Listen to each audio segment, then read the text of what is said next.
Leurs 4 enfants les ont abandonnés sous la pluie à Noël. 24 heures plus tard, ils ont reçu 8 millions de dollars. Que feriez-vous si vos propres enfants vous laissaient sous la pluie en plein Noël? Et si, le lendemain, alors que vous essayez de survivre dans un endroit inattendu, quelqu'un venait vous chercher désespérément avec des nouvelles qui changeraient tout pour toujours? Voici l'histoire d'Elena et Roberto, 2 personnes qui ont tout donné pour leurs enfants, seulement pour être laissés de côté comme s'ils n'avaient jamais compté. Restés jusqu'à la fin, car 24 heures après avoir été abandonnés, la vie leur réservait une surprise que personne n'aurait vu venir. Avant de commencer, je veux vous demander quelque chose. Likez cette vidéo et dites-nous dans les commentaires de quel pays vous nous suivez aujourd'hui. Est-ce depuis le Mexique, l'Espagne, Cuba, la Colombie, le Paraguay?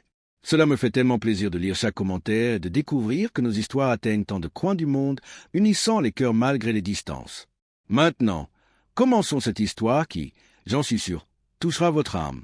La pluie tombait comme des larmes du ciel cet après-midi du 25 décembre. Les gouttes frappaient le pare-brise de la camionnette avec une insistance qui semblait présager quelque chose de terrible. Elena regardait par la vitre arrière, ses mains ridées tremblant légèrement tandis qu'elle s'accrochait à son sac usé.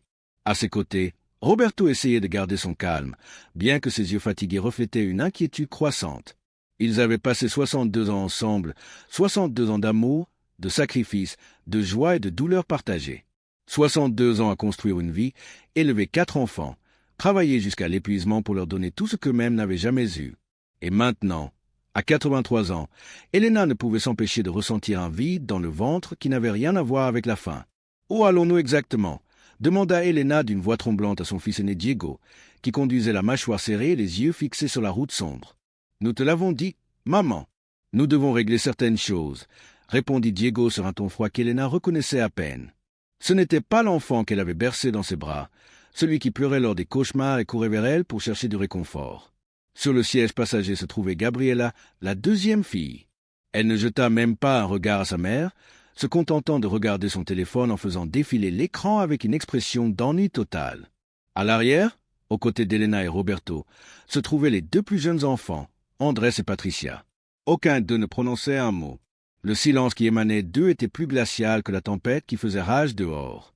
Roberto serra la main d'Elena. Ses doigts, déformés par des années de travail acharné dans la construction, s'entrelacèrent avec les siens dans un geste qui en disait plus que 1000 mots. 62 ans ensemble leur avaient appris à communiquer sans parler. Et à cet instant, tous 2 ressentaient la même chose, la peur. La camionnette prit un détour par une route secondaire. Les arbres se refermaient sur eux comme des bras sombres et les lumières de la ville s'éloignaient de plus en plus. Elena sentit son cœur s'accélérer. Quelque chose n'allait pas. Quelque chose n'allait définitivement pas. « Diego, mon fils, pourquoi sortons-nous de la ville ?»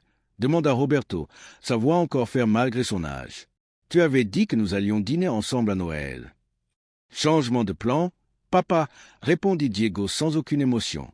Elena échangea un regard avec Roberto.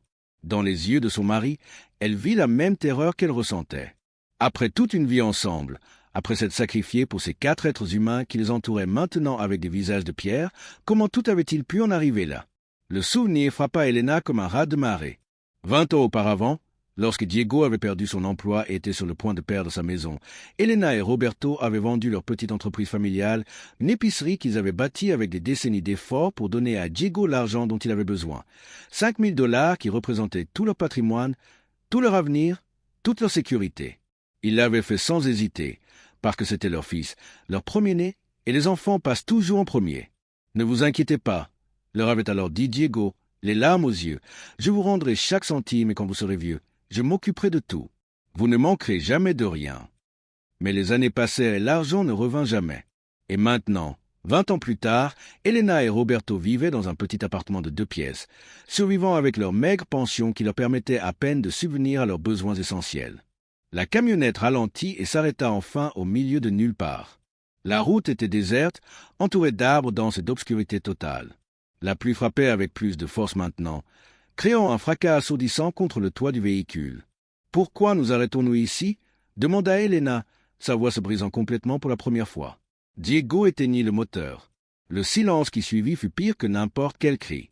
Puis, lentement, il se retourna pour regarder ses parents. Ses yeux, qui avaient autrefois brillé d'un amour enfantin, étaient maintenant vides, froids comme la glace. « Maman, papa, commença-t-il. Elena remarqua qu'il n'y avait aucune émotion dans sa voix. Nous avons parlé tous les quatre, Gabriela, Andrés, Patricia et moi, et nous avons pris une décision. Quelle décision? Murmura Roberto, bien qu'une partie de lui sache déjà la réponse. Gabriela se tourna alors et un sourire cruel apparut sur ses lèvres parfaitement maquillées. Elle avait été la chouchoute, la princesse de la famille. Elena se rappela comment elle avait travaillé en nettoyant des maisons la nuit, en plus de son travail habituel, pour pouvoir payer l'université privée que Gabriela désirait tant. 4 000 $ de prêt qu'Elena et Roberto avaient signé, s'assurant que leur fille ait l'éducation que n'avaient jamais pu avoir. La décision est que nous ne pouvons plus continuer à nous charger de vous, dit Gabriela avec une froideur qui glaça le sang d'Elena. Vous êtes une charge financière, une charge émotionnelle et franchement, nous en avons assez. Elena eut l'impression qu'on lui plantait un couteau dans la poitrine. Les mots de sa fille résonnaient dans son esprit encore et encore. Une charge, une charge, une charge. Comment pouvez-vous dire ça? La voix de Roberto trembla pour la première fois depuis des décennies. Nous vous avons tout donné, tout ce que nous avions. Andrés, le troisième des enfants, parla enfin. Sa voix était monotone, pratiquée, comme s'il avait répété ces mots des dizaines de fois. C'était votre décision, pas la nôtre. Personne ne vous a demandé de vous sacrifier autant et maintenant que vous êtes vieux et malade, vous attendez que nous abandonnions nos vies pour vous soigner. Ce n'est pas juste. Elena se rappela les innombrables nuits passées éveillées quand Andrés était enfant et souffrait d'asthme sévère. Les courses à l'hôpital, les médicaments très coûteux qu'elle et Roberto payaient sans compter, les fois où elle-même avait cessé de manger pour s'assurer qu'Andrés ait tout ce dont il avait besoin. Il lui avait sauvé la vie plus d'une fois et maintenant, il la regardait comme une étrangère, comme un problème à résoudre. Patricia, la plus jeune, qui avait toujours été la plus silencieuse, parla pour la première fois de la nuit. « Nous avons trouvé un foyer, » dit-elle doucement, comme si cela rendait ses paroles moins cruelles, « un endroit où vous pouvez rester. C'est pour des gens comme vous. »« Des gens comme nous ?» demanda Elena, les larmes roulant sur ses joues ridées. « Qu'est-ce que cela signifie ?»« Des personnes âgées sans ressources, » répondit Diego. « Il y a un refuge à environ 30 kilomètres d'ici.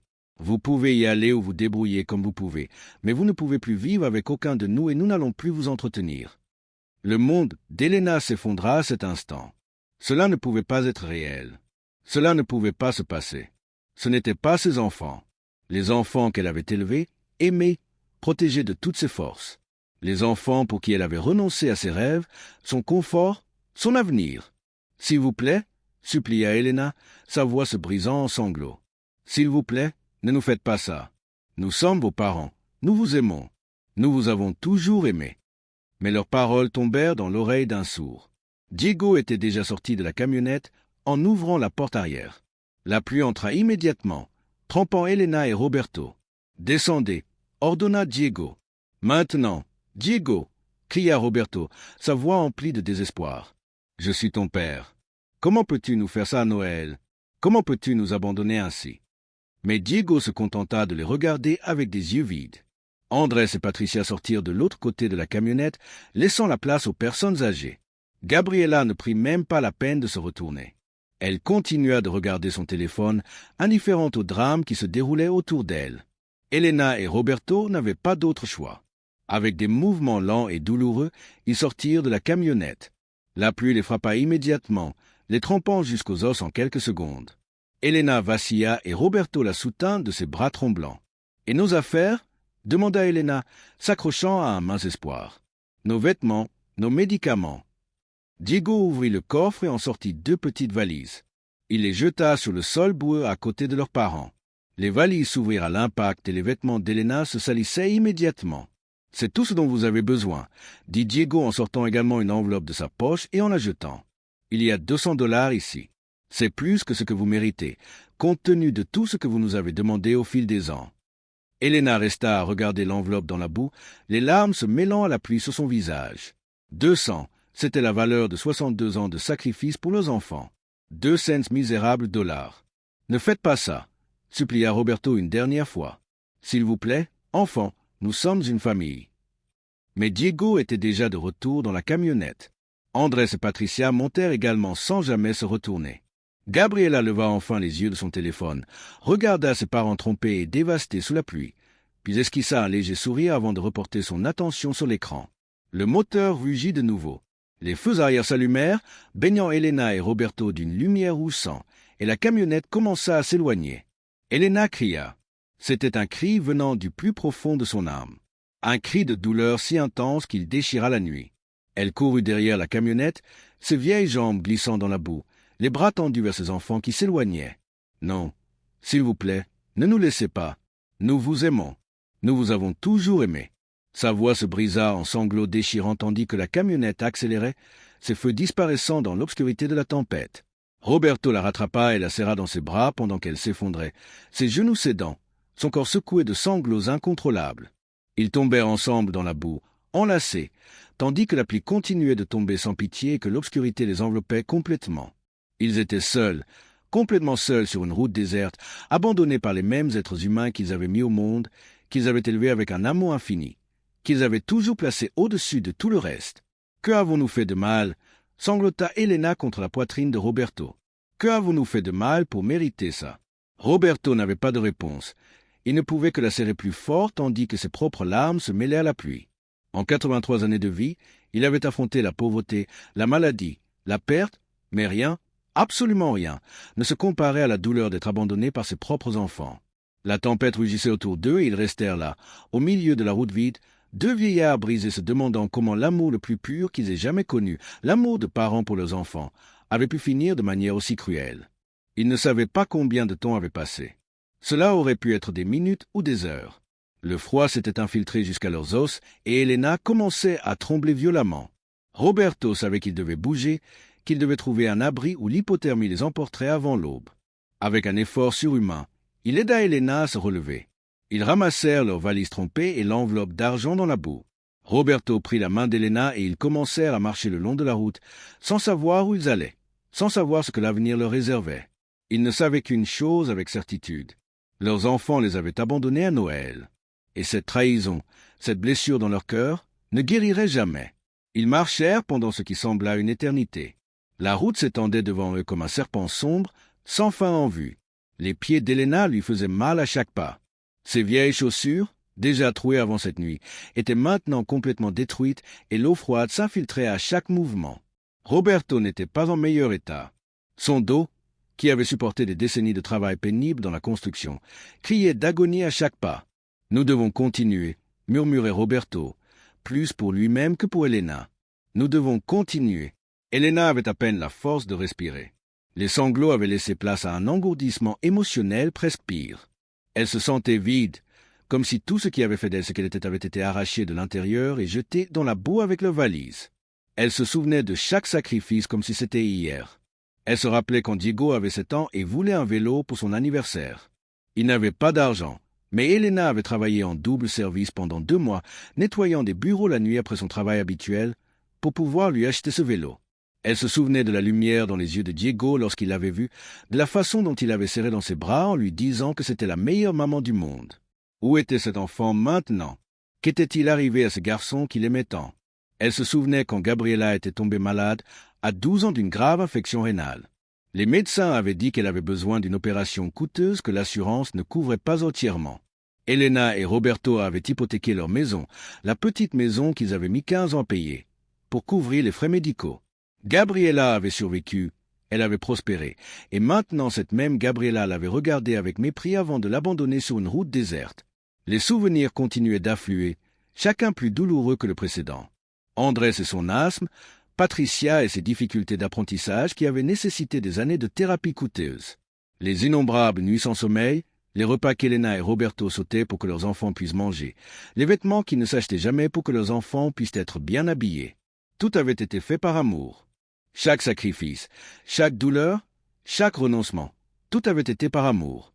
Et voilà comment on les remerciait. « Regarde », dit soudain Roberto, sa voix rauque brisant le silence. « Il y a de la lumière devant. » Elena leva les yeux. Effectivement, au loin, on distinguait une lueur faible. En s'approchant, ils aperçurent une petite station-service au bord de la route. Elle était vieille et semblait presque abandonnée, mais il y avait de la lumière à l'intérieur et c'était tout ce qui comptait à cet instant. Ils accélérèrent le pas autant qu'ils le pouvaient et arrivèrent enfin à la porte. Une sonnette électronique retentit lorsqu'ils entraient et la chaleur de l'intérieur les frappa comme une vague. Elena faillit s'effondrer de soulagement en étant enfin à l'abri de la pluie. Derrière le comptoir se trouvait un jeune homme, peut-être une trentaine d'années, avec des tatouages sur les bras et une barbe négligée. Il les regarda avec surprise en voyant deux personnes âgées trompées et couvertes de boue entrer dans sa station-service à cette heure de la nuit. « Mon Dieu !» s'exclama-t-il, « qu'est-ce qui vous est arrivé ?» Elena ouvrit la bouche pour répondre, mais les mots ne sortirent pas. Comment expliquer à un étranger ce que leurs propres enfants leur avaient fait? Comment mettre en mots une trahison aussi profonde? Roberto parla à sa place, sa voix n'étant qu'un murmure. « Ils nous ont laissés ici. Nos enfants nous ont abandonnés sur la route. » Le jeune homme cligna des yeux, visiblement confus. « Comment? Pourquoi quelqu'un ferait ça, surtout à Noël? »« Je ne sais pas, » répondit Roberto, et pour la première fois cette nuit-là, il se mit à pleurer ouvertement. « Je ne sais plus rien. » Le jeune homme sortit rapidement de derrière le comptoir. Son expression était passée de la surprise à une compassion sincère. « Écoutez, j'ai une petite pièce à l'arrière. C'est simple, mais c'est sec et chaud.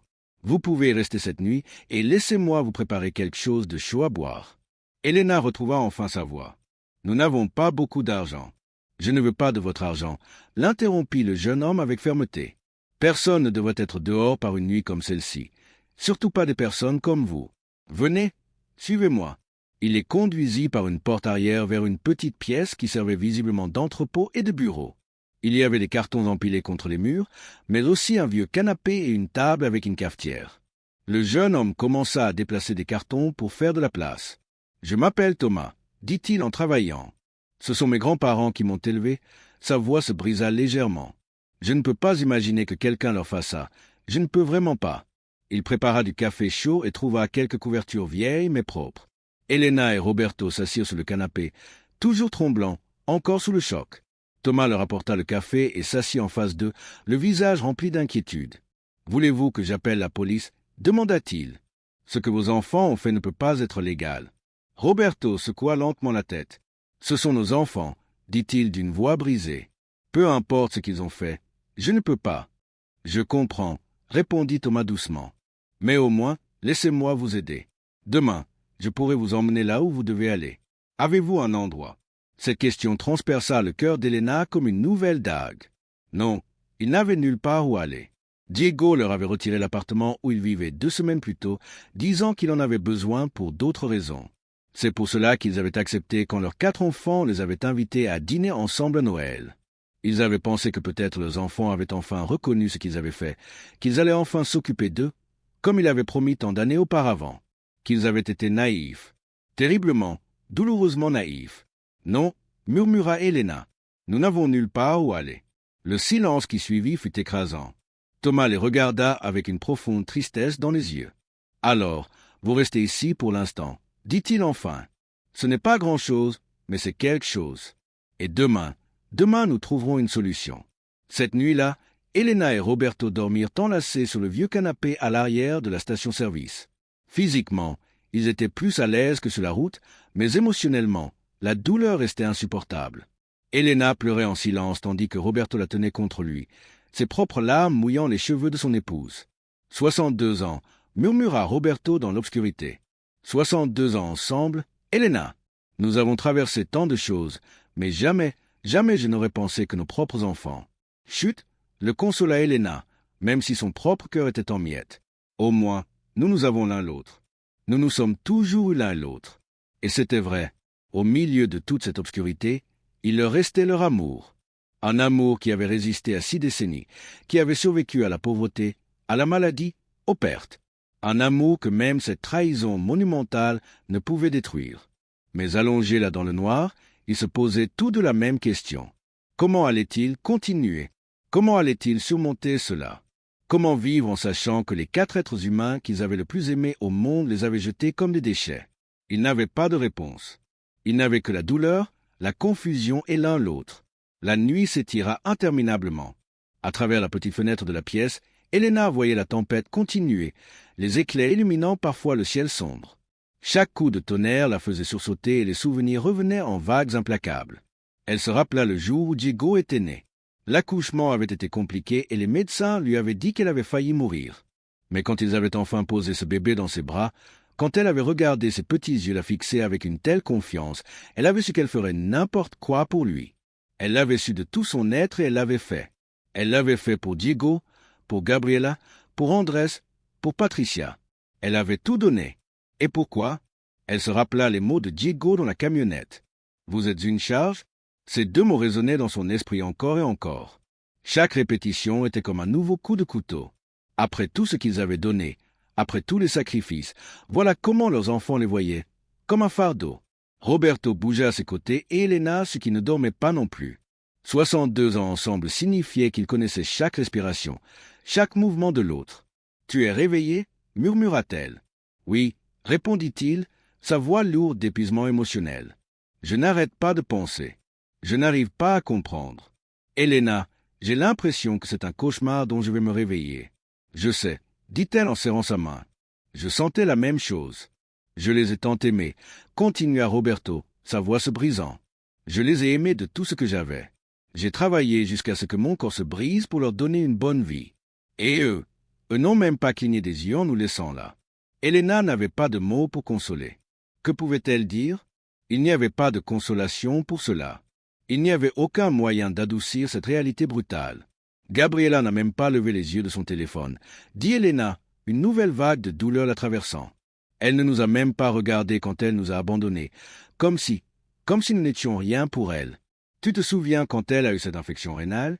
Demanda Roberto. Tu as passé 3 semaines à dormir sur une chaise à l'hôpital. Tu n'as pas quitté son chevet une seule nuit. Tu as presque perdu ton travail à cause de toutes ces absences. Et l'hypothèque, ajouta Elena amèrement. Nous étions encore en train de payer cette hypothèque quand nous avons eu 70 ans, 15 années de plus parce que nous avons dû refinancer pour payer son opération. Ça en valait la peine, dit automatiquement Roberto, bien que sa voix sonne vide. Ou du moins je le pensais. Je pensais que tout en valait la peine parce que nous les avons sauvés, parce que nous leur avons donné une vie meilleure que la nôtre. Mais ça n'en valait pas la peine, murmura Elena, la dure vérité s'installant enfin dans son cœur. Nous avons élevé 4 personnes qui peuvent nous regarder et nous voir comme un fardeau, qui peuvent nous abandonner sur une route pendant une tempête à Noël sans aucun remords. Quel genre de personnes avons-nous élevées? Roberto? Cette question resta suspendue dans l'air sans réponse, car aucun des deux ne connaissait la réponse. Ils avaient essayé de les élever correctement, de leur enseigner la bonté, la compassion, la gratitude. Ils avaient incarné ces valeurs à chaque action, chaque décision, et pourtant, d'une manière ou d'une autre, ils avaient échoué de manière spectaculaire. Peut-être que nous leur avons donné trop, dit Roberto après un long silence. Peut-être qu'en nous sacrifiant tant pour eux, nous leur avons appris à attendre des sacrifices, à sentir que nous leur devions tout et que ne nous devaient rien en retour. Non, dit Elena avec fermeté. Je ne vais pas me blâmer d'avoir trop aimé. L'amour n'est jamais le problème. Le problème est quelque chose qui s'est passé en eux, quelque chose que je ne comprends pas. Tu crois qu'ils ont toujours été comme ça? Demanda Roberto. Tu crois qu'ils ont fait semblant de nous aimer toutes ces années? Elena y pensa longuement. Elle se souvenait des sourires, des câlins, des « je t'aime maman » et « je t'aime papa » qu'ils avaient entendus au fil des ans. Tous avaient-ils été des mensonges ou y avait-il eu un moment où l'amour s'était transformé en ressentiment? Je ne sais pas, admit-elle enfin. Je ne sais plus ce qui était réel et ce qui ne l'était pas. Je sais seulement que ça fait mal. Mon Dieu, Roberto, ça fait tellement mal. Et alors elle pleura à nouveau, ses sanglots secouant son corps fragile. Roberto la serra plus fort, ses propres larmes coulant librement maintenant. Ils pleurèrent ensemble dans l'obscurité. Ils pleurèrent pour les enfants qu'ils avaient perdus, pour l'avenir qu'ils n'auraient jamais, pour des années d'amour qui apparemment n'avaient signifié rien. Dehors, la tempête continuait. Les éclairs illuminaient le ciel et le tonnerre rugissait comme si l'univers lui-même exprimait sa colère face à l'injustice commise cette nuit-là. Épuisés émotionnellement et physiquement, ils s'endormirent finalement, mais même dans leurs rêves, il n'y avait pas de paix. Elena rêva de ses enfants quand ils étaient petits, de leurs rires et de leurs câlins, puis le rêve se transformait en cauchemar lorsque ces mêmes enfants grandissaient et la regardaient avec des yeux froids et vides, répétant sans cesse « Tu es un fardeau, tu es un fardeau, tu es un fardeau ». Elle se réveilla avec un cri coincé dans sa gorge. La lumière grise de l'aube filtrait à travers la fenêtre. La tempête était passée, laissant un monde humide et silencieux derrière elle. Roberto était déjà réveillé, assis au bord du canapé, la tête entre les mains. Elena s'assit à côté de lui et posa sa tête sous son épaule. « C'est le 26 décembre, dit Roberto d'une voix vide. Le jour après Noël, le jour après que nos enfants nous ont abandonnés. » Elena ferma les yeux. Oui, c'était le 26 décembre et d'une manière ou d'une autre, il devait trouver la force d'avancer. Ils devaient découvrir comment survivre dans un monde où leurs propres enfants les avaient rejetés. Mais à ce moment-là, assise dans cette arrière-boutique avec son mari depuis 62 ans, Elena n'avait aucune idée de comment ils allaient y parvenir. Elle ne savait pas que la douleur finirait par laisser place à autre chose. Elle ne savait pas que, dans quelques heures, leur vie prendrait un tournant qu'ils n'auraient jamais pu imaginer. Pour l'instant, il n'y avait que la douleur et c'était déjà difficile à supporter. La porte de la pièce s'ouvrit doucement et Thomas entra avec un plateau. L'odeur du café frais emplit l'espace, accompagnée de celle du pain grillé. « Bonjour », dit-il doucement. « Je vous ai apporté le petit déjeuner. Ce n'est pas grand-chose. Vous êtes très gentil, dit Elena. Sa voix rauque d'avoir tant pleuré. Trop gentil pour deux étrangers. Thomas posa le plateau sur la table et s'assit en face d'eux. Il y avait quelque chose dans son expression qui laissait entendre qu'il voulait dire quelque chose d'important. « Mes grands-parents m'ont élevé, commença-t-il. Mes parents sont morts dans un accident de voiture quand j'avais 5 ans. Mes grands-parents, bien qu'ils soient âgés et à peine de ressources, m'ont pris, m'ont aimé, m'ont élevé, m'ont donné tout ce qu'ils avaient. » Ses yeux se remplirent de larmes. Ils sont morts il y a 3 ans. Ma grand-mère d'abord, puis mon grand-père 6 mois après, et tous les jours, je souhaite pouvoir les revoir une dernière fois, leur dire merci une dernière fois pour tout ce qu'ils ont fait pour moi. Alors quand je vous ai vu hier soir, quand j'ai entendu ce que vos enfants vous ont fait, sa voix se brisa. Je ne comprends pas comment quelqu'un peut faire ça à ses parents. Je ne comprends tout simplement pas. Elena sentit une nouvelle vague de larmes. Ce jeune étranger montrait plus de compassion et d'amour que leurs propres enfants. Tes grands-parents ont élevé une bonne personne, dit-elle.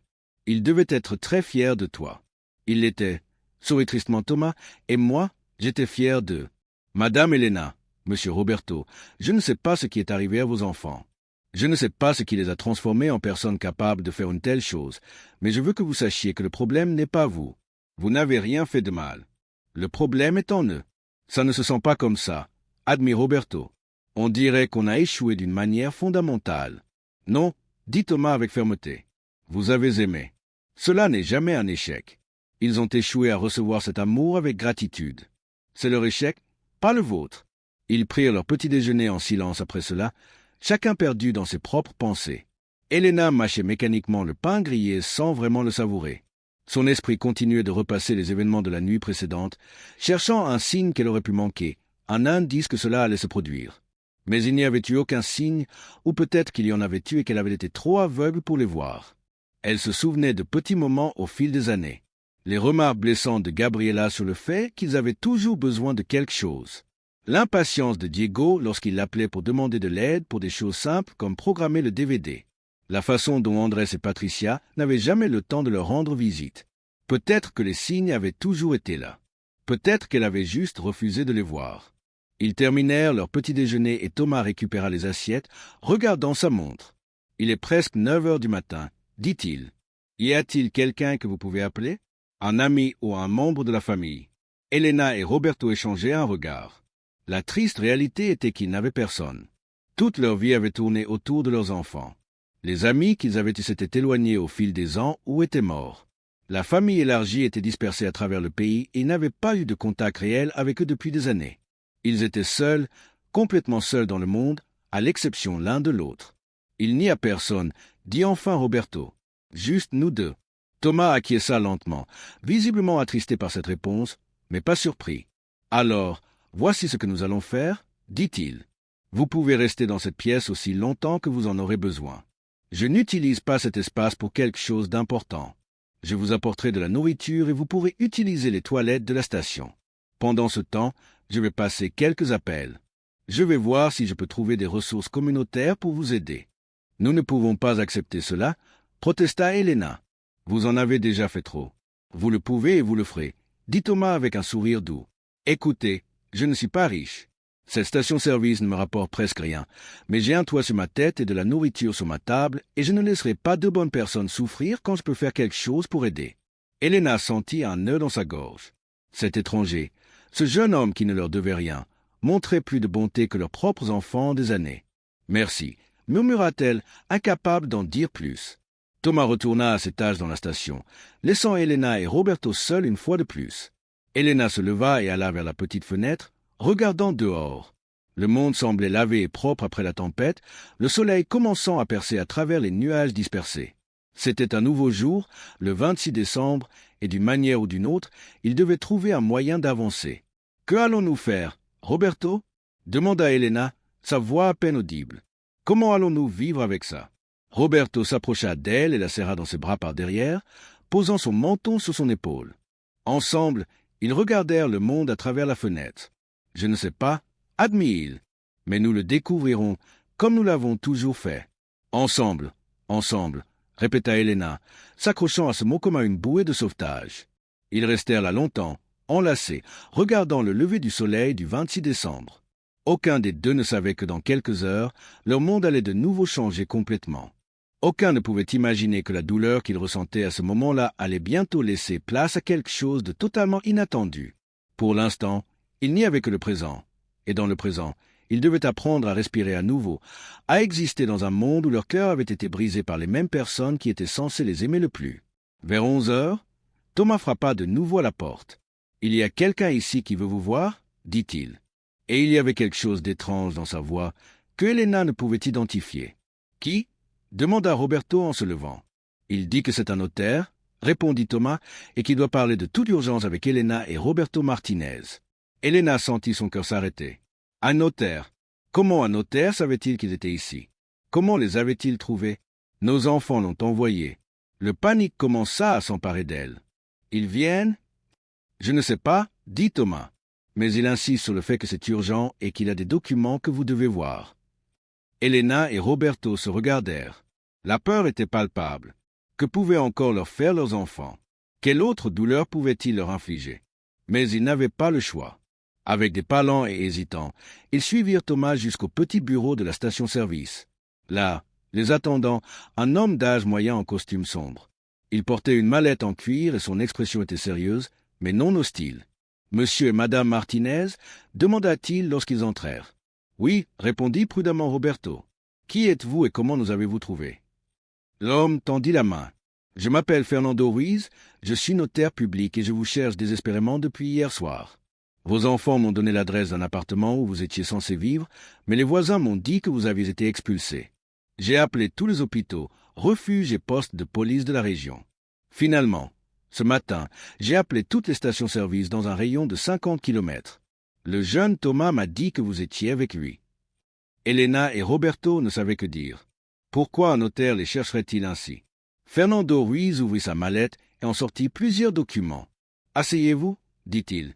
Ce que je vais vous dire va changer vos vies complètement. » Avec des mains tremblantes, Elena et Roberto s'assirent. Thomas resta près de la porte, aussi curieux qu'inquiet. Fernando les regarda, une expression mêlant compassion et quelque chose qu'Elena ne pouvait identifier complètement. Du respect. Il y a 3 mois, je reçus un appel d'un homme nommé Alberto Fernandez. Il était à l'hôpital, mourant d'un cancer, et devait régler ses affaires légales de toute urgence. Elena eut l'impression que le nom lui était familier, mais elle ne parvenait pas à se souvenir. Alberto Fernandez est décédé il y a 2 semaines, poursuivit Fernando. Mais avant de mourir, il m'a donné des instructions très précises. Il m'a parlé de 2 personnes qu'il avait sauvées il y a de nombreuses années, des personnes qui, selon lui avaient redonné sa vie quand il n'avait rien. Ces 2 personnes, c'étiez vous. Le monde sembla s'arrêter.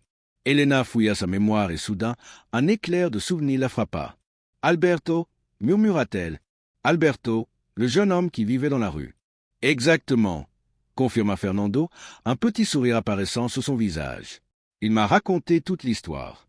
Il y a 40 ans, à 19 ans, vivant dans la rue, accro à la drogue et sans espoir, vous l'avez trouvé une nuit d'hiver. Il m'a dit qu'il était sur le point de mourir de froid et que vous, malgré vos moyens limités, l'avez accueilli chez vous, nourri, habillé et logé. » Elena se souvint alors, très clairement. Roberto avait trouvé Alberto recroquevillé dans une ruelle, tremblant et délirant. Ils avaient longuement discuté de ce qu'il fallait faire. Avec 3 enfants à la maison et peu d'argent, ils ne pouvaient le laisser là pour mourir. « Nous lui avons donné le canapé, » dit Elena, les larmes coulant de nouveau, mais cette fois pour une raison différente. « Combien de temps est-il resté avec nous, Roberto ?»« 8 mois, » répondit Roberto, la voix tremblante de mémoire. « Nous l'avons aidé à surmonter son addiction, à trouver un emploi, à se relever. Puis, un jour, il est simplement parti, continua Elena. Il a laissé une note disant merci, mais nous n'avons plus jamais eu de nouvelles. Je me demandais parfois ce qui lui était arrivé. Fernando Ruiz sourit plus largement. Maintenant, je vais vous dire ce qu'il est devenu. Il a gardé le travail que vous l'aviez aidé à obtenir dans cette petite entreprise de nettoyage. Il a travaillé dur, étudié le soir, obtenu son diplôme de fin d'études secondaires puis une licence en administration des affaires. Finalement, il a créé sa propre entreprise de services de nettoyage commercial, construite à partir de zéro, travaillant 16 heures par jour pendant des années. Elena et Roberto écoutaient, de plus en plus stupéfaits.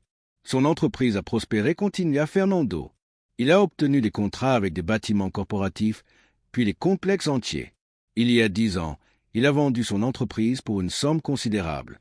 Il a investi judicieusement, diversifié son portefeuille et quand il est mort il y a 2 semaines, Alberto Fernandez était un homme très riche. Le silence dans la pièce était absolu. Thomas avait la bouche ouverte. Elena et Roberto ne pouvaient simplement pas assimiler ce qu'ils entendaient. Il a passé ces derniers mois à me demander de vous retrouver, dit Fernando. Il m'a engagé des détectives privés, dépensé des milliers de dollars pour vous chercher. Il m'a dit que vous lui aviez sauvé la vie et qu'il n'avait jamais pu vous remercier correctement. Il pensait à vous chaque jour, et tout ce qu'il avait accompli était grâce à la bonté que vous lui aviez montrée quand personne d'autre ne l'aurait fait. Fernando ouvrit l'un des documents et le posa devant Elena et Roberto. « Voici le testament d'Alberto Fernandez, dit-il, et il vous lègue l'intégralité de son héritage. » Elena regarda le document, mais les mots se mélangeaient devant ses yeux embués. Elle ne pouvait se concentrer ni lire. « Combien » demanda Roberto, sa voix à peine un murmure. Fernando Ruiz les regarda droit dans les yeux. Après impôts et frais légaux, l'héritage s'élève à environ 8 millions de dollars, plus une maison entièrement payée dans un quartier très agréable, une voiture neuve actuellement dans mon garage qui vous attend, et un fonds fiduciaire établi pour couvrir tout soin médical dont vous pourriez avoir besoin pour le reste de votre vie. Le monde semblait basculer. Elena sentit tout tourner autour d'elle. 8 millions de dollars. Après avoir été abandonnée sur une route, avec seulement 200 dollars en poche et sans endroit où aller. « Ce n'est pas possible, murmura-t-elle. Ceci ne peut pas être réel. »« C'est entièrement réel, assura Fernando. J'ai tous les documents ici. Une fois signé, l'argent sera transféré sur un compte à votre nom. La maison sera à vous. Tout sera à vous. » Alberto a été très clair dans ses instructions. Il voulait s'assurer que le reste de vos vies serait confortable, que vous n'auriez plus jamais à vous soucier de l'argent. Roberto commença à pleurer. Cette fois, ce n'était pas des larmes de douleur, mais une émotion complexe et écrasante que Elena ne pouvait décrire.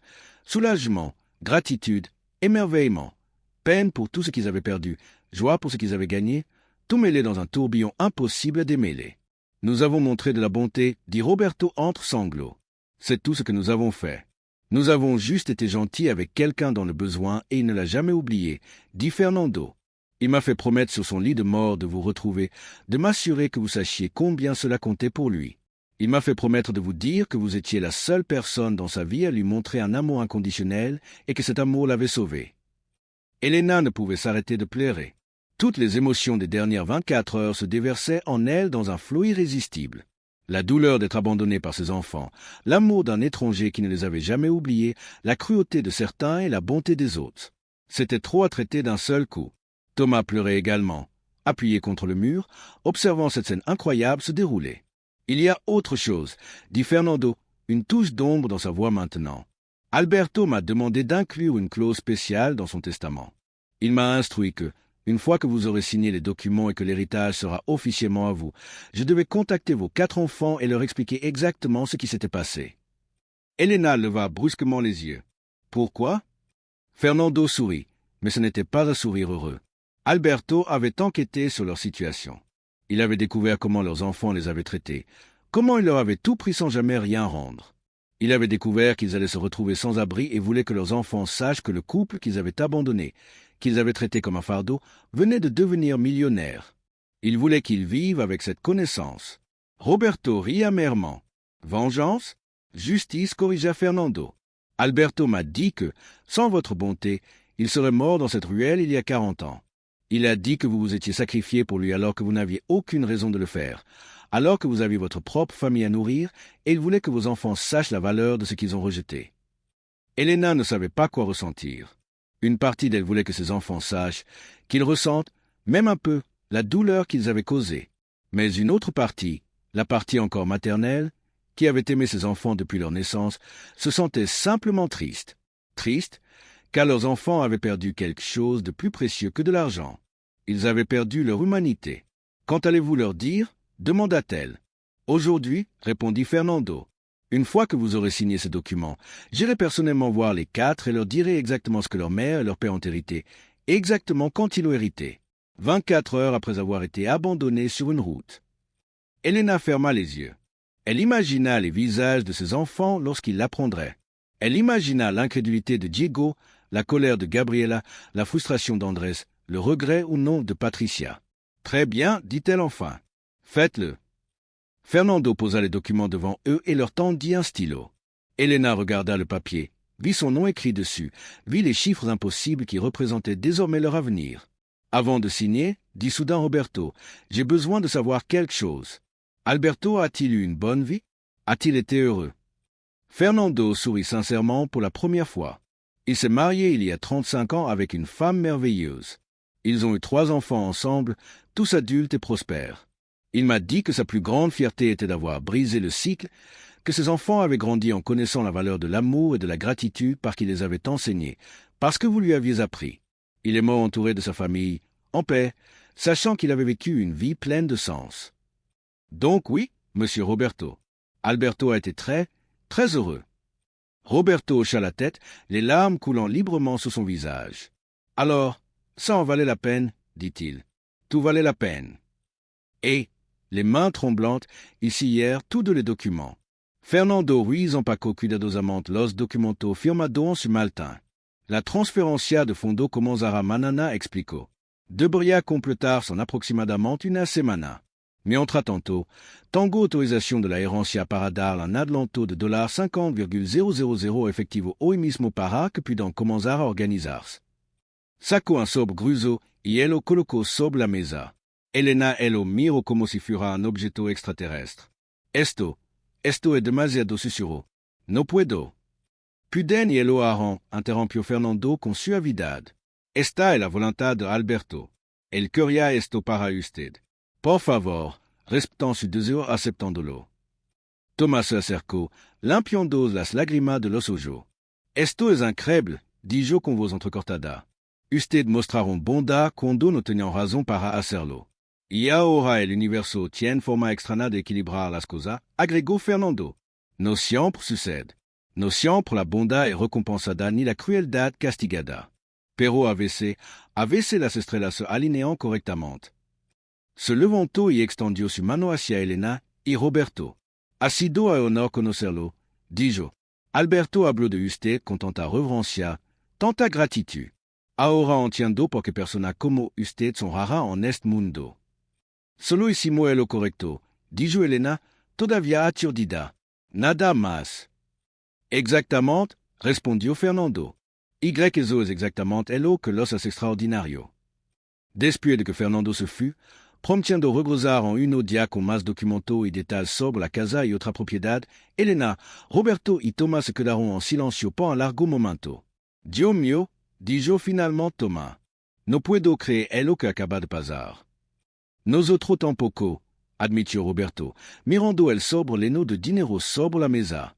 Hace menos de 24 horas estábamos bajo la lluvia, abandonado por nuestro propio hijo, sin centavo y sin esperanza. Y ahora son millonarios, concluyó Tomás, sacudiendo la cabeza con asombro. Es como un cuento de hada. Pero Elena no se sentía un cuento de hada. El dolor en su corazón por la traición de su hijo no había desaparecido con la aparición del dinero. Si acaso, se sentía más agudo, más cortante, porque ahora sabía con certeza que su hijo no los habían abandonado por necesidad o desesperación. Los habían abandonado por egoísmo puro, por una falta de humanidad básica. El dinero no arregla todo, dijo Elena en voz baja. No recupera a mi hijo, no borra lo que hicieron. Roberto tomó su mano. No estoy de acuerdo, pero no da la oportunidad de vivir el resto de nuestra vida con dignidad, de no tener que depender de nadie, de ayudar a otro tal vez como ayudamos a Alberto. Elena asintió lentamente. Sí, eso era cierto. Podían hacer el bien con este dinero.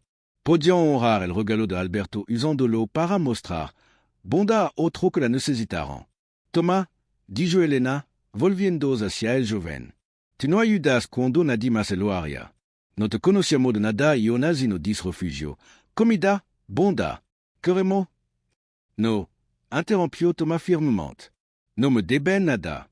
Lo que hice, él es porque era lo correcto, igual que usted con Alberto. No necesito recompensa por ser un ser humano decente. No es una recompensa, insistió Roberto. Es gratitud. Y nosotros, mejor que nadie, sabemos lo important que expresar gratitud. Thomas los miró a largo momento y luego asintió lentamente. Entonces aceptaré su gratitud, dijo. Pero no necesito dinero. Lo que sí necesito, dudo. Parecía decidir si continuar. Mi gasolinera está luchando. Ha estado luchando por ano. Si pudiera modernizarla, instalar bomba nueva, hacer alguna renovación, podría convertirla en algo mejor, podría hacerla exitosa. Entonces oye lo que haremos, dijo Elena sin vacilar. Te ayudaremos a salvar tu negocio por tu nos salvas a nosotros. Y así, en esa pequeña oficina de gasolinera, el 26 de diciembre se formó un vínculo entre tres personas. Un vínculo basado en bondad, en humanidad, en la idea simple pero profunda de que debemos ayudarnos uno a otro cuando podemos. El resto del día fue un borrón de actividad. Fernando regresó con un abogado financiero que comenzó a ayudar a Elena y Roberto a entender lo que ahora poseían. Le explicó en versión cuenta de ahorro, bienes. Le habló sobre la casa que ahora le pertenecía, una hermosa propiedad de 4 habitaciones, en un barrio tranquilo con jardín y vista al lago. Alberto la compró específicamente para usted, explicó el abogado. Pasó meses buscando la casa perfecta. Quería que fuera un lugar donde pudieran ser felices, donde pudieran pasar su último año en paz. Elena logró de nuevo al escuchar eso. La idea de que este hombre, este joven al que habían ayudado hasta tanto tiempo, había dedicado tanto pensamiento y cuidado a su bienestar era abrumadora. Al caer la noche, Fernando partió para cumplir su promesa. Visitar a cada uno de los 4 hijos de Elena y Roberto para informar de la herencia de su padre. ¿Quieren saber cómo reaccionó? Preguntó en de ellos. Elena y Roberto intercambiaron mirada.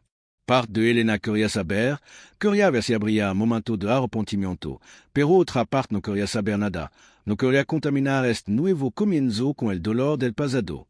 No necesitamos saber. Ellos hicieron su elección. Nosotros haremos la nuestra, dijo finalmente Elena. Fernando asintió. Sabía palabra. Pero aún así cumpliré la voluntad de Alberto. Ellos sabrán lo que perdieron.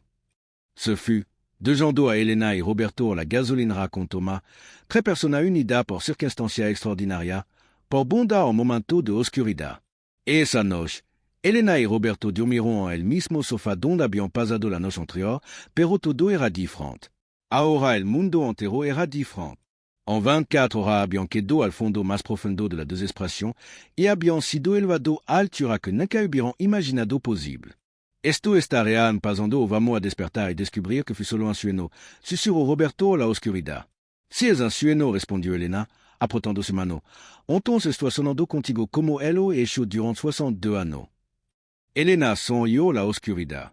62 años, a través de la pobreza, la lucha, la alegría, el dolor, la traición y ahora esta bendición inesperada. Él había estado a su lado, y ella se suyo. Te amo, dijo ella. Te amo, respondió él. Y mientras se quedaba dormido, abrazado en ese viejo sofá, rodeado por las cajas de la gasolinera, Elena se dio cuenta de algo importante. El dinero no había cambiado lo que más importaba. Lo que importaba era el amor que compartían, la integridad con la que habían vivido su vida, la bondad que habían mostrado incluso cuando no tenían nada que dar. Eso es lo que Alberto había visto en él a 40 años, no su riqueza ni estatus. Había visto su humanidad y eso finalmente era lo que había sido recompensado. En algún lugar de la ciudad, Fernando Ruiz tocaba la puerta de Diego, el primer hijo, con documentos que cambiarían la vida de 4 personas, solo que no de la manera que esas 4 personas hubieran querido. Pero Elena no pensaba en eso. Ahora pensaba en el futuro, en la casa junto al lago, en las maneras en que podían ayudar a otro como Thomas, en la oportunidad de vivir su último año con dignidad y paz. Pensaba en Alberto, un joven moribundo al que habían salvado con un acto simple de bondad, y se preguntaba cuánto otro Alberto había en el mundo esperando que alguien les extendiera una mano. Se prometió a sí misma que usaría esta bendición inesperada para hacer exactamente eso. Extendería su mano, mostraría bondad, honraría el regalo de Alberto viviendo de la manera que ella y Roberto siempre habían vivido, con amor, compasión y humanidad. Y mientras se deslizaba hacia el suelo, una sonrisa tocó su labio. Por finalmente, después de toda una vida de dar, el universo le había devuelto algo, no porque lo hubieran esperado o exigido, sino simplemente porque así funcionan las cosas a veces. La bondad tiene una forma de regresar. A la mañana siguiente, Fernando Ruiz regresó a la gasolinera. Eran las 10 en punto y su expresión era una mezcla de satisfacción y disgusto. ¿Lo hiciste? Preguntó Elena al verlo entrar. Luis, respondió Fernando, tomando asiento a la pequeña oficina donde Elena, Roberto y Tomás lo esperaban. Visité a las 4 anoche y esta mañana temprano. Hizo una pausa, como decidiendo cuánto contar. Finalmente suspiró. Se lo prometía a Alberto. Así que deben saber al menos algo. Cuando le conté a Diego sobre la herencia, su primera reacción no fue arrepentimiento o vergüenza. Fue rabia. Rabia de que usted ahora tuviera un dinero que él sentía que debería ser suyo eventualmente. Elena sintió que su corazón se encogía, aunque no estaba sorprendida. Gabriela, continuó Fernando, con verdadero dédain en su voz. Simplemente rió. Dijo que era típico de su padre tener suer después de ser tan patético toda su vida. Luego me preguntó si usted había mencionado compartir la herencia con su hijo. Le dije que ni siquiera habían preguntado por él. ¿Ella? ¿Qué? Preguntó Roberto con la voz tensa. Se enfureció, dijo Fernando. Comenzó a gritar que usted le debía esa par porque la era suya, que todo lo que tenían debería ser de ella eventualmente. No mostró ni una pizca de vergüenza por lo que había hecho. Solo estaba enojada de que usted tuviera un dinero que ella no podía tocar. Tomás, que había estado escuchando en silencio, explotó. ¿Cómo puede alguien ser tan carente de humanidad? Es la única palabra que puedo encontrar, terminó Fernando. Andrés reaccionó de manera similar, aunque poco más controlado. Intentó usar la lógica, argumentando que como su padre era anciano y no necesitaba tanto dinero, deberían distribuirlo entre su hijo ahora como si fuera su derecho. Elena cerró los ojos. Cada palabra era otra puñalada, otra confirmación de que los hijos que había criado eran realmente tan egoístas como su acción habían demostrado. ¿Y Patricia? Preguntó, aferrándose a un hilo de esperanza de que al menos uno de sus hijos mostrará algo de arrepentimiento. Fernando dudó. Patricia fut diferente, admitió. Cuando le conté, se quedó en silencio por un largo tiempo. Luego comenzó a llorar. Il a dit que ce qu'ils avaient fait était impardonnable, qu'ils avaient été lâches de suivre leur frère. Il a demandé s'il y avait un moyen que je puisse les voir parler avec vous. Elena a senti une petite étincelle dans sa poitrine. De l'espoir ou simplement le désir désespéré qu'au moins de ses enfants ait encore un cœur. Mais ensuite Fernando continua et sa voix se durcit. Son mari entra dans la pièce, écouta de quoi nous parlions et dit à Patricia d'arrêter d'être stupide, qu'il devait engager un avocat et se battre pour une part de l'héritage.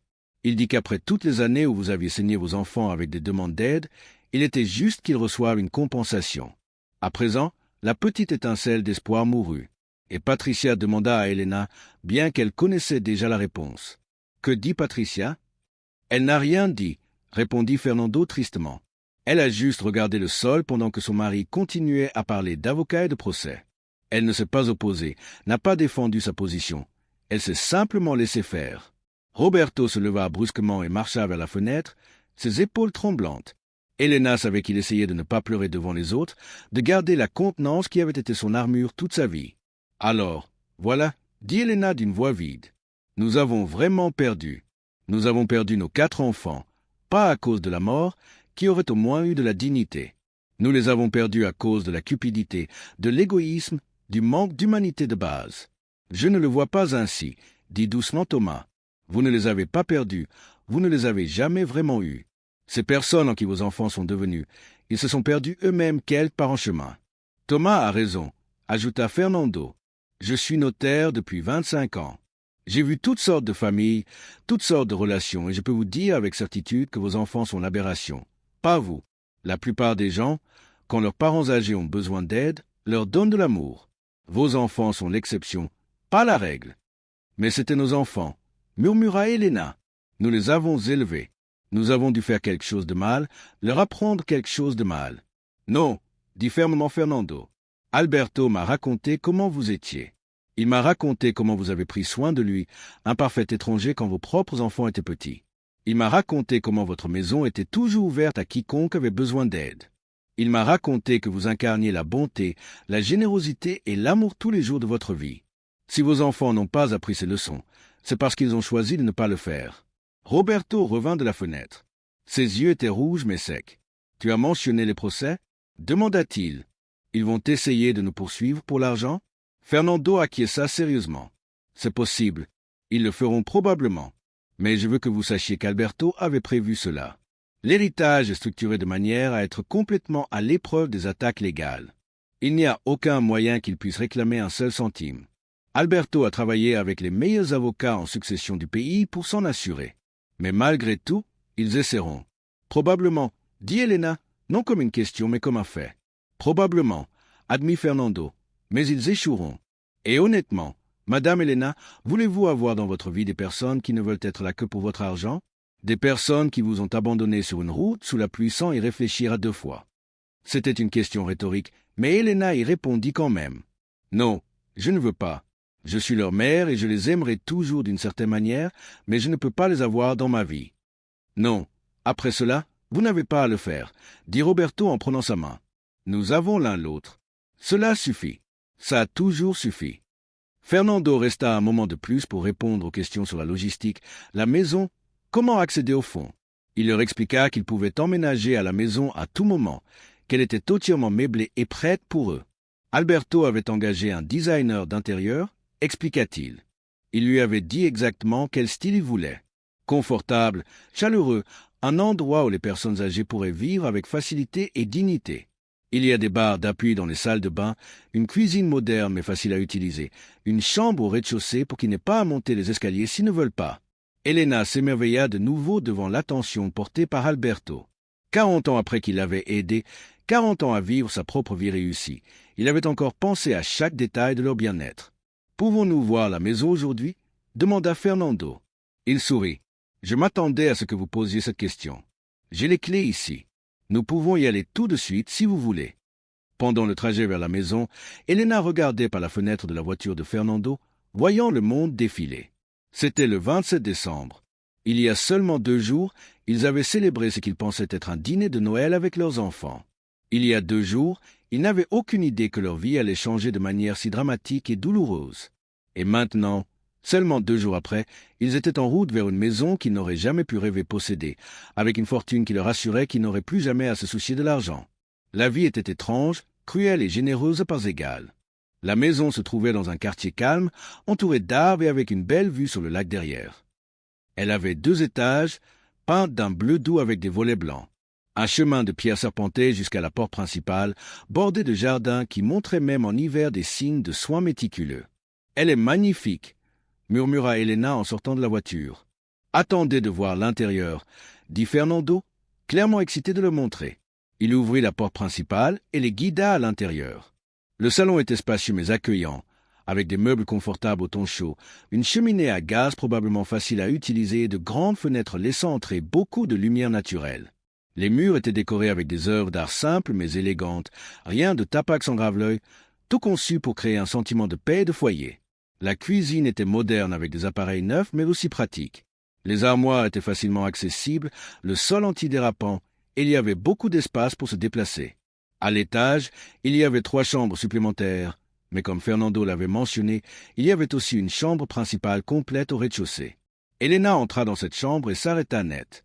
Le lit était grand et semblait incroyablement confortable, avec des draps de haute qualité.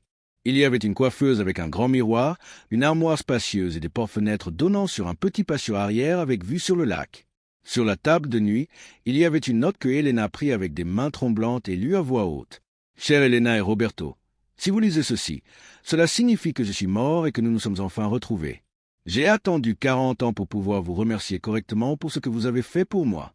Je n'avais rien cette nuit d'hiver quand vous m'avez trouvé. Je mourais physiquement et spirituellement et vous, parfait étranger avec à peine vos propres ressources, m'avez sauvé. Vous m'avez donné un toit, de la nourriture, des vêtements, mais plus que cela, vous m'avez donné quelque chose que je n'avais jamais eu. L'amour inconditionnel. Vous m'avez donné une place à votre table, même si cela signifiait que vous et vos enfants mangiez un peu moins. Vous m'avez donné le canapé, même si cela signifiait que votre salon était toujours occupé. Vous m'avez traité avec dignité quand le monde entier me voyait comme des déchets. Je n'ai jamais oublié un seul jour de ma vie. Chaque succès que j'ai eu, chaque objectif atteint a été grâce à la seconde chance que vous m'avez donnée. J'ai construit ma vie sur la base de l'amour que vous m'avez montré. J'ai essayé de vous retrouver au fil des ans, mais je déménageais si souvent ces premières années que j'ai perdu la trace de vos domiciles. Ce n'est que lorsque l'on m'a diagnostiqué un cancer en phase terminale que j'ai enfin engagé des professionnels pour vous chercher sérieusement. J'espère que cette maison, cet argent, vous donnera au moins une fraction de la paix et du bonheur que vous m'avez apporté. J'espère que vous passerez vos dernières années sans souci, entourés de beauté et de confort. Mais plus que tout, j'espère que vous savez ceci. Vous n'avez pas seulement sauvé une vie cette nuit-là, vous avez changé une vie et cette vie à son tour a touché d'innombrables autres. J'ai 3 merveilleux enfants qui ont grandi en connaissant l'importance de la bonté, car je leur ai raconté votre histoire encore et encore. J'ai des employés dont la vie s'est améliorée parce que j'ai dirigé mon entreprise avec les mêmes valeurs que vous m'avez montrées. L'impact de votre bonté s'est étendu bien au-delà de moi. Il s'est propagé à travers les vies de tous ceux que j'ai touchés. C'est la véritable magie de la bonté. Elle se multiplie. Merci. Merci de m'avoir vu quand j'étais invisible. Merci de m'avoir pris en charge quand personne d'autre ne l'aurait fait. Merci de m'avoir montré qu'il y a de la bonté dans ce monde. Vivez bien. Soyez heureux et si vous le pouvez, montrez aux autres la même bonté que vous m'avez montrée avec une gratitude et un amour éternel. Alberto Fernandez. Lorsqu'Elena eut terminé de lire, tous dans la pièce pleuraient. Même Fernando, qui avait probablement déjà lu la lettre, s'essuyait discrètement les yeux. Roberto serra Elena dans ses bras et ils restèrent ainsi longtemps, pleurant ensemble pour tout ce qu'ils avaient perdu et tout ce qu'ils avaient gagné, pour la cruauté qu'ils avaient subie et la bonté qu'ils avaient reçue. « Il a compris » murmura Elena. « Il a vraiment compris ce que signifie aimer sans condition et a essayé de le rendre » ajouta Roberto. À sa manière, il a essayé de créer le même type d'amour dans le monde que vous lui avez montré. Ils emménagèrent dans la maison ce même après-midi. Ils n'avaient pas grand-chose à apporter, seulement les 2 valises trompées de cette terrible nuit. Mais Fernando leur assura qu'ils pouvaient acheter tout ce dont ils avaient besoin, que l'argent était là pour être utilisé. Thomas vint avec eux, les aidant à s'installer. Il y avait maintenant une connexion entre eux, un lien forgé dans des circonstances extraordinaires. Ils convinrent qu'Elena et Roberto lui donneraient l'argent pour rénover sa station-service. Mais plus que cela, ils convinrent de rester en contact, de faire partie de la vie de l'autre. « Tu es comme un petit-fils pour nous », dit Elena à Thomas tandis qu'il l'aidait à déballer. « Le petit-fils dont nous ne savions pas que nous avions besoin. » Thomas rougit mais sourit. « Vous êtes comme les grands-parents que j'ai perdus, » admit-il. « Et cette fois, je vais tout bien faire. Je vais honorer votre mémoire en étant bon avec vous. » Cette nuit-là, leur première nuit dans la maison, Elena et Roberto s'assirent dans le jardin arrière malgré le froid, regardant le lac. Les étoiles commençaient à apparaître dans le ciel, petits points de lumière dans l'obscurité. « Regrettes-tu » demanda soudain Roberto. « Regrettes-tu d'avoir aidé Alberto cette nuit-là ? Si nous ne l'avions pas fait, nos enfants auraient peut-être eu plus. Peut-être auraient-ils grandi différemment. » Elena y pensa longuement, puis secoua la tête. Elle dit avec certitude, « Je ne regrette rien. Parce qu'aider Alberto était la bonne chose à faire et élever nos enfants avec amour était la bonne chose à faire.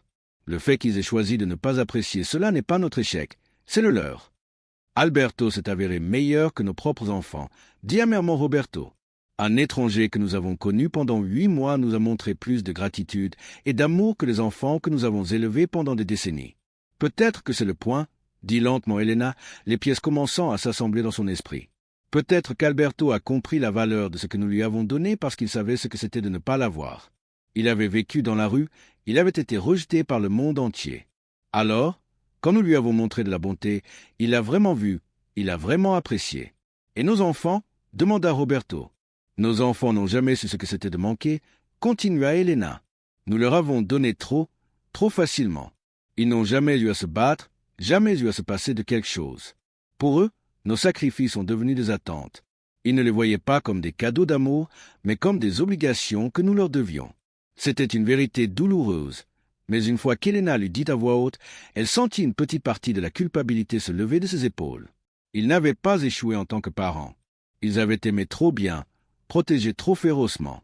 Et leurs enfants, au lieu de l'apprécier, l'avaient pris pour acquis. Penses-tu qu'ils reviendront un jour ? demanda Roberto. Qu'ils comprendront un jour ce qu'ils ont fait? Elena regarda les étoiles en réfléchissant à cette question. Je ne sais pas, admit-elle.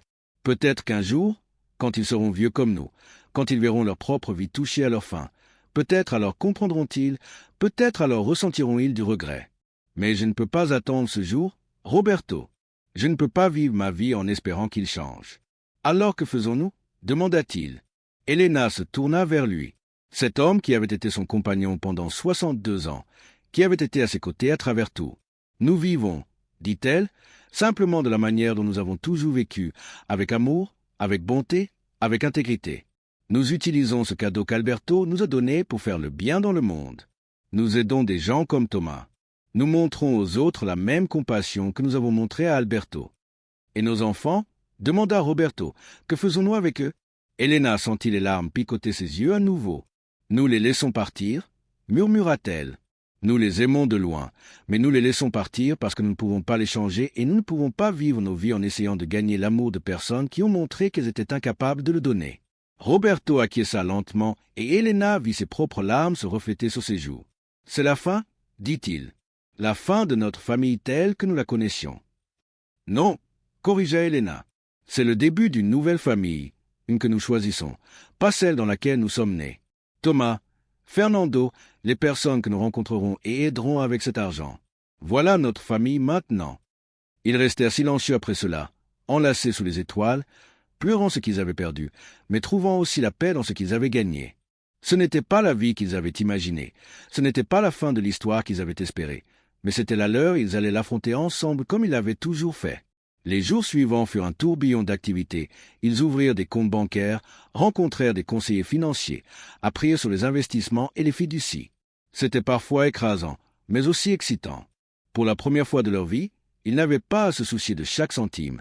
Ils n'avaient pas à choisir entre médicaments et nourriture. Et fidèles à sa parole, ils donnèrent à Thomas l'argent pour rénover sa station-service. Mais pas seulement cela. Ils établirent aussi un fonds pour qu'il puisse aller à l'université, s'il le souhaitait, pour qu'il ait les opportunités que sa bonté méritait. Fernando devint un visiteur régulier, les aidant à naviguer dans leur nouvelle réalité.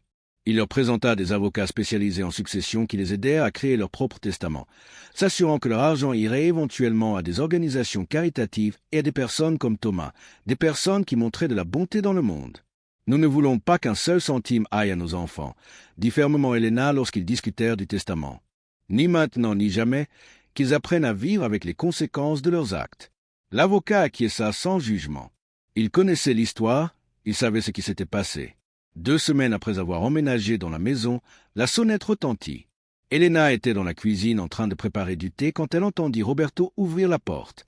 Puis elle entendit des voix, celle de Roberto et une autre qu'elle reconnaîtrait n'importe où. Patricia.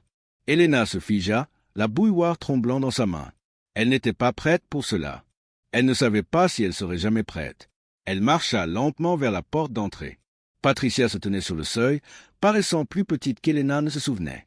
Ses yeux étaient rouges et gonflés comme si elle avait pleuré pendant des jours. « Maman, » dit-elle en voyant Elena, sa voix complètement brisée. « S'il te plaît, laisse-moi te parler. » Roberto regarda Elena, laissant la décision entre ses mains.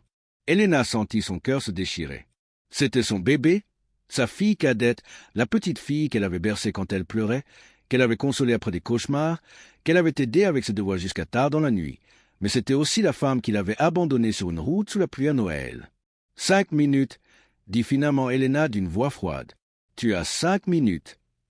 Patricia entra, ses mouvements hésitants. Elle resta dans le salon, clairement impressionnée par la maison, mais aussi visiblement trop bouleversée pour s'en soucier. Je suis désolée, commença-t-elle, les mots sortant en un flot. Maman, papa, je suis tellement désolé, je ne sais pas ce qui m'est arrivé. J'ai suivi Diego et Gabriela et Andrés. Pourquoi? Parce que je les toujours suivis. Toute ma vie, j'ai été la cadette, celle qui fait simplement ce que les autres disent. Et quand ils ont dit que vous étiez un fardeau que nous devions supporter. Elle s'arrêta, luttant pour contrôler sa voix. Je sais que ce n'est pas une excuse. Rien n'est une excuse. Nous vous avons abandonné. Nous vous avons laissé là sous la pluie et j'ai été malade de culpabilité depuis. Elena resta ferme.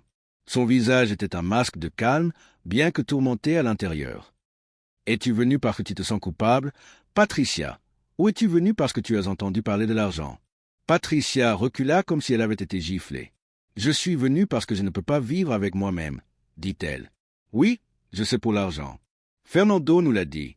Et oui, Mario, mon mari, veut que j'engage un avocat, mais je ne veux pas de son argent. Je veux. Les larmes commencèrent à couler. Je veux juste ma maman. Je veux que tu me pardonnes. Ton mari est dehors? Demanda brusquement Roberto. Patricia secoua la tête. Il ne sait pas que je suis ici. Il pensait que j'étais au travail. S'il savait, il me dirait que je suis stupide, que je devrais me battre pour une part de l'héritage au lieu de supplier pour le pardon. Et qu'en penses-tu? Demanda Elena. Que penses-tu d'un mari qui te dit de te battre pour de l'argent au lieu de chercher la réconciliation avec tes parents?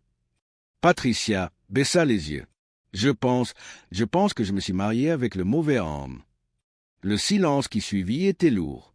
Elena regarda cette femme parce qu'elle n'était plus une enfant. C'était une femme adulte de 42 ans, et elle ressentit un mélange complexe d'émotions. De l'amour parce que Patricia restait sa fille. De la douleur pour la trahison qu'elle avait commise.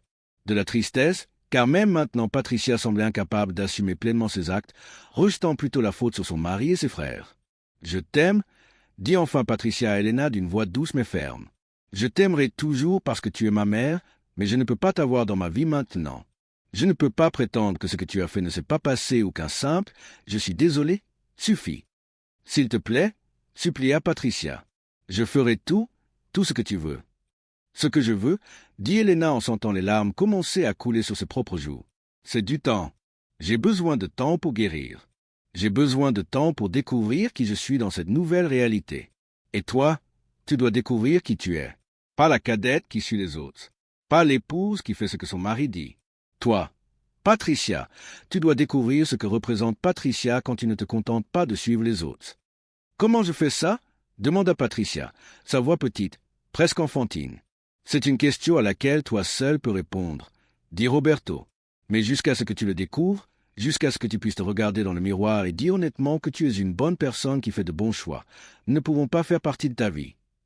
Patricia s'effondra alors, tombant à genoux, sanglotant de manière incontrôlable. Elena sentit chaque instinct maternel en elle crier d'aller la consoler, de la prendre dans ses bras, de lui dire que tout irait bien, mais elle ne le fit pas parce que tout allait bien. La consoler maintenant aurait été lui apprendre que les actions n'ont pas de conséquences, que l'amour d'un parent est infini, peu importe à quel point le comportement d'un enfant est terrible. Et Elena avait enfin appris que c'était un mensonge. L'amour pouvait être infini, mais la présence ne devait pas l'être. On pouvait aimer quelqu'un de loin. On pouvait aimer quelqu'un et pourtant se protéger de sa capacité à vous faire du mal. Par maintenant, Patricia, dit Elena, sa voix brisée. Pars et découvre qui tu es. Et si un jour tu deviens quelqu'un qui a appris les bonnes leçons de tout cela, si un jour tu peux me le montrer non par des mots mais par des actions, que tu as changé, alors peut-être pourrons-nous reparler. Patricia se leva lentement, son visage trempé de larmes. Elle regarda ses parents longuement, comme si elle essayait de les mémoriser. « Je vous aime », murmura-t-elle. « Je vous ai toujours aimé. Je ne savais juste pas comment le montrer correctement. » Et puis elle partit, refermant doucement la porte derrière elle. Elena s'effondra sur le canapé dès que la porte se referma et Roberto s'assit à côté d'elle, la serrant dans ses bras tandis qu'elle pleurait. C'était probablement l'un des moments les plus difficiles de sa vie, refuser sa fille alors que sa fille venait demander pardon. Mais Elena savait dans son cœur que c'était la bonne chose à faire. Le pardon ne pouvait pas venir si facilement, pas après une trahison aussi profonde. Patricia devait le mériter, non par des mots, mais par un vrai changement, par une vraie croissance. Et Elena devait protéger son propre cœur. Pendant ce temps, les mois passèrent. Elena et Roberto s'installèrent dans leur nouvelle vie. Ils utilisèrent leur argent pour aider les autres, en créant des bourses pour les étudiants issus de milieux modestes, en faisant des dons à des refuges pour sans-abri, en soutenant de petites entreprises comme celle de Thomas. Ils devinrent des grands-parents de cœur pour les enfants de Thomas lorsqu'il se maria finalement. Ils se lièrent d'amitié avec leurs voisins, beaucoup étant eux aussi des personnes âgées profitant de leurs années dorées. Et lentement, très lentement, la douleur commença à guérir. Elle ne disparut pas, ne disparaîtrait jamais complètement, mais devint quelque chose avec lequel ils pouvaient vivre, une cicatrice plutôt qu'une plaie ouverte. Occasionnellement, ils recevaient des nouvelles de leurs enfants par l'intermédiaire de Fernando, qui était devenu un ami proche. Diego avait tenté de les poursuivre pour l'héritage et avait perdu, dépensant des milliers de dollars en frais d'avocat. Gabriela avait commencé à parler mal d'eux sur les réseaux sociaux. se plaignant en victime de parents cruels. Andrés avait simplement disparu de leur vie, comme s'il n'avait jamais existé. Et Patricia s'était séparée de son mari. Elle avait commencé une thérapie, faisait du bénévolat dans un refuge pour sans-abri. Elle n'avait pas tenté de les recontacter, mais Fernando leur disait qu'elle changeait, qu'elle grandissait, devenant une meilleure version d'elle-même. Elena ne savait pas si un jour elle serait prête à avoir Patricia à nouveau dans sa vie, mais au moins elle voyait que sa fille essayait, qu'elle faisait le travail. C'était quelque chose.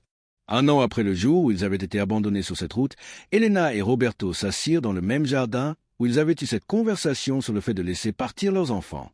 C'était Noël de nouveau, mais cette fois c'était différent. Thomas était là avec sa nouvelle compagne. Fernando était venu avec sa femme et leurs 2 adolescents. Des voisins étaient présents, devenus de précieux amis. La maison résonnait de rire, d'amour et de l'odeur de la délicieuse nourriture qu'Elena avait passé des jours à préparer. C'était leur nouvelle famille.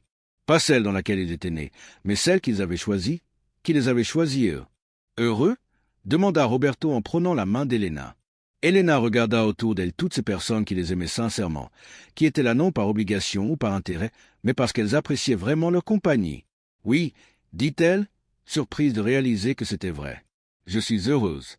Ce n'était pas le bonheur que j'avais imaginé. Ce n'était pas l'image d'être entouré de mes enfants et petits-enfants, tous réunis, célébrant comme une famille traditionnelle, mais c'était réel, authentique et suffisant. Cette nuit-là, après le départ de tous, Elena trouva une lettre dans la boîte aux lettres. Elle la reconnut immédiatement. C'était l'écriture de Patricia, tremblante. Elle l'ouvrit. « Chère maman et papa, je n'attends pas de réponse à cette lettre, j'ai juste besoin de vous dire certaines choses. J'ai passé la dernière année en thérapie, travaillant sur moi-même, essayant de comprendre comment je suis devenu quelqu'un capable d'abandonner ses propres parents. J'ai réalisé beaucoup de choses douloureuses sur moi-même. J'ai compris que j'ai passé toute ma vie à être une suiveuse. J'ai laissé Diego, Gabriela et Andrés dicter qui j'étais, ce que je pensais, ce que je faisais.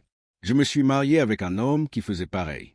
Je n'ai jamais développé ma propre voix, mes propres valeurs, mais ce n'est pas une excuse. Au final, c'est moi qui ai pris la décision de monter dans cette camionnette. C'est moi qui suis restée silencieuse alors que mes frères vous abandonnaient sur une route sombre. C'est moi qui n'ai rien dit, qui n'ai pas défendu vos intérêts, qui ai choisi mon confort plutôt que votre bien-être. C'est quelque chose avec lequel je devrais vivre pour le reste de ma vie. Je veux que vous sachiez que j'ai divorcé de Mario. J'ai compris qu'un homme qui me dirait de poursuivre mes propres parents plutôt que de chercher la réconciliation n'est pas un homme qui reflète mes valeurs, ou plutôt ne reflète pas les valeurs que je souhaite avoir. J'ai fait du bénévolat dans un refuge pour sans-abri. Chaque personne que j'aide, je pense à vous. Je pense à la façon dont vous avez passé votre vie à aider les autres, même quand vous n'aviez pas grand-chose à donner. Je pense à Alberto et à la façon dont vous l'avez sauvé. J'essaie d'être comme vous. Je sais que je ne le serai jamais complètement, mais j'essaie. Je ne vous écris pas pour demander pardon. Je ne mérite pas votre pardon. Je vous écris simplement pour vous dire que je comprends enfin. Je comprends ce que j'ai perdu cette nuit-là sur la route. Je n'ai pas seulement perdu mes parents. J'ai perdu ma chance de devenir le genre de personne que vous méritiez comme fille. J'espère que vous êtes heureux.